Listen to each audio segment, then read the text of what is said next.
You've never shut it off, though. Yeah, I don't ever turn it Which off. is, like, super annoying. I have it set on silent 100% of the time. Am I in the camera? Yep.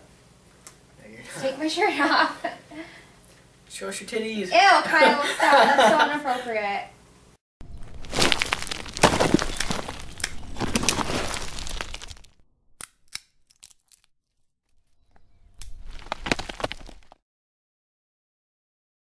Hey guys, what's up? It's Kyle Hunt Fitness.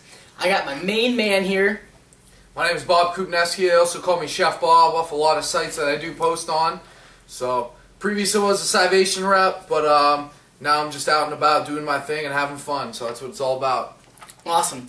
So, earlier in the week, I posted up on Facebook, on Kyle Hunt's page, my page, and Hunt Fitness, just for some Q&A questions. Initially, I was just going to make a video myself, but I knew I was going to have Bob come over this weekend, so I saved him, and we're just going to run through them and probably create a couple different videos from this. So, here we go. So, the first question we have is on Tribulus in teens, and glutamine, is it worth the money? Now, I'm going to combine this one with another question, which was from my man Shane Hodges, and he asked, what is a good age to start a test booster? I feel like these questions kind of come all together. So, start off, we'll hit the first one first. We'll, glutamine. I'll let you start this one, Bob. Glutamine, coming from someone that does a lot of work and reading a lot of studies online as far as PubMed goes.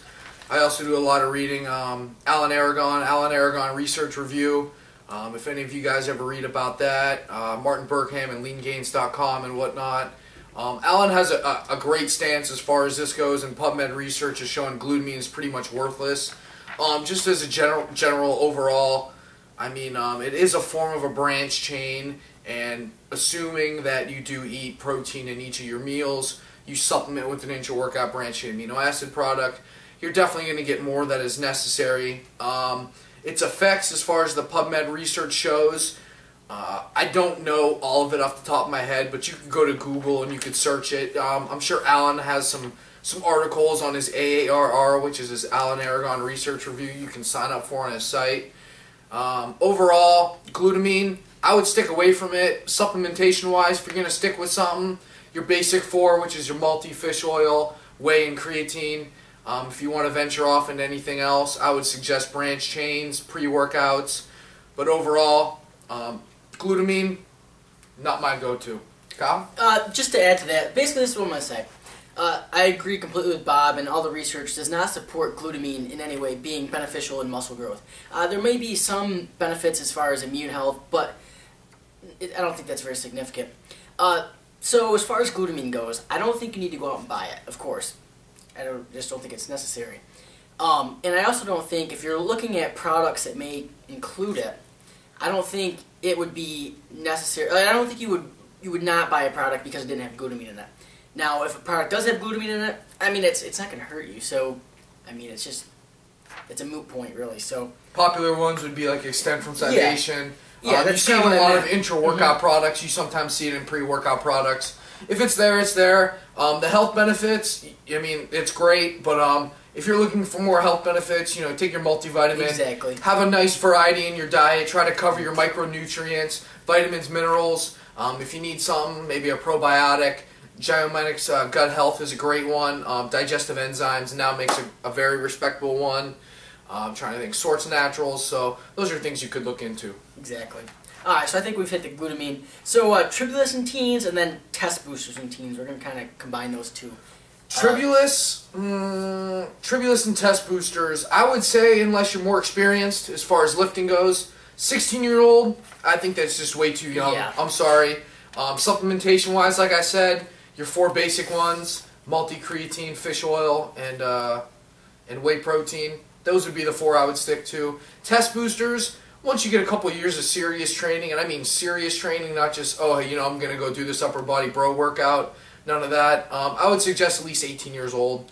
As far as Tribulus goes, again, not a lot of complete research behind it supporting it. Test boosters, yes. Some companies make some very respectable ones out there. Anabolic Innovations has a couple. Stoke and Testo Pro come to mind. I know USP Labs has quite a couple. Their test powder and whatnot. They also have Prime, which helps in there. iForce has a couple. One that I know of. Let's see what else is there. AEN has one. It's called Ape, and I could go on and on and on with other great companies out there. Let's see. Driven Sports has a very good one. Props to Matt Cahill and all of his products that he does out there. But overall, I would suggest Test Boosters over Tribulus, but I would wait till you get some serious training and at least past the age of 18 years old. Kyle? For one, Tribulus, I think it would just be a waste of money. I don't really think you're going to see much of a benefit from that. But other than that, just in general, at 16 years old, and we get two different questions here, so I don't want to get them combined. But so for the first one, Tribulus in teens, I don't even think Tribulus is worth anything, so no. And then test boosters, yeah, they are beneficial, or they can be beneficial, but at 16 years old, I would just hit the basics, like Bob said, just get protein, eat and grow, and then maybe past like 25 or even 18, really maybe start thinking about it. But again, with test boosters, you gotta really think: is it going to be a huge benefit for if you already have average or mid-level test scores? Is it going to be beneficial to really improve in that middle range? Now, if you're lower on the lower test side, yeah, it might help going from lower to the average. So that's another thing to consider. You might, and really, your test scores don't even elevate or reach peak until you're about 25 anyway. So I don't know. We'll get into more of that because there is a cutting question later on. So I'll cover that in my thoughts. All right, so.